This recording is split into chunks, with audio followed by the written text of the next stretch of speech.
Pastor Mama Pastor abafundisi bonke omama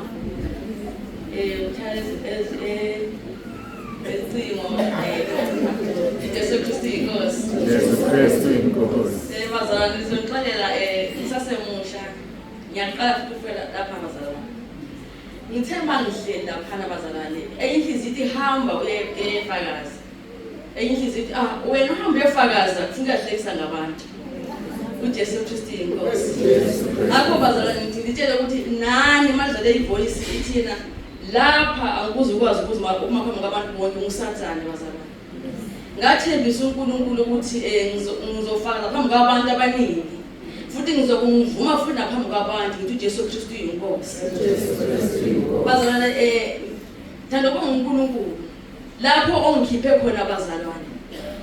Ungikhiphe bazalwane ngiyisangoma beyisangoma bazalwane. Bengithunje ngusathane. Ngithwasisile. Mina udadewethu sathwasa singanabazali singanalutho. Manje udadewethu bazalwane uyagula njengamanje. Une breast cancer.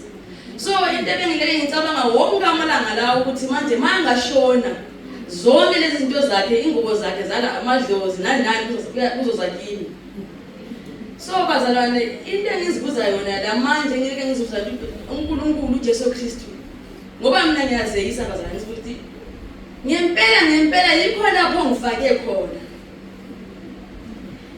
Phakathi kwabantu bonke bazalwane lapha yikho lapho ngifake khona. Ngiyazibuza namanje.